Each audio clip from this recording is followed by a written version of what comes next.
I want to share about never underestimating the power of planting a seed. And this time is my anniversary of my husband. He's 12-year passing, and it happened on the 5th of November, and he actually passed away on the 6th, but the incident happened on the 5th.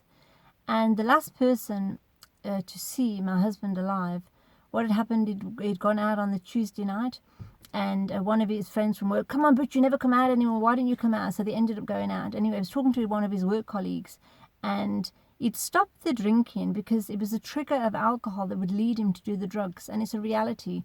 It was a trigger that led him to do it, so he hadn't done it. He'd been doing so well, he'd been in every night, but he's like he's a man's man. Oh, come, but why don't you come out? So he ended up going out.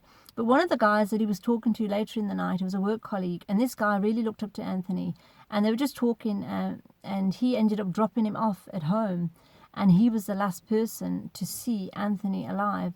And what had happened on the Sunday, I went to church. The church that we were going to was only opened in the January, but in the November we were going to a boxing club, a church that was in a boxing club, and we went there.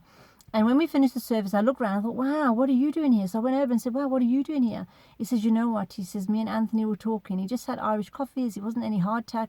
We were just talking, and everything he was talking about was about the Lord and what God had been doing and how great it was and just everything. And he said, Butch, you must come to church on Sunday. And the last thing he said to me when he dropped me off was, Butch, I'll see you at church on Sunday. He says, I am coming here because I looked up to Anthony. I was close to him. I'm devastated what happened. And he said to me, I'll see you at church on Sunday. So I'm here because of Anthony. And that guy's life changed. When I saw him a couple of months later, I was at a baptism a few months later. Instead of having a beer in his hand, he had a cool drink. He totally stopped drinking. His life totally changed. The conversation we had was all about the Lord. It was just a radical change.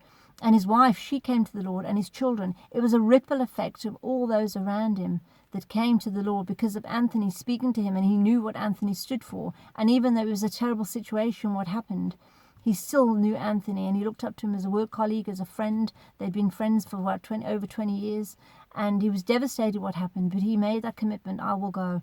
And so Anthony planted the seed. As he went to church, it was the word that Anthony planted was watered, and God brought the increase. Only God brings salvation. It says in Romans 1, verse 16 and 17, Paul was unashamed to speak the gospel, but it's the power of God to bring salvation. God brings salvation. We've got to want to give our hearts to him for who he is, not what he can do for us, but for who he is. And I just wanted to share that today. Never underestimate the power of planting a seed. It can change somebody's life for eternity.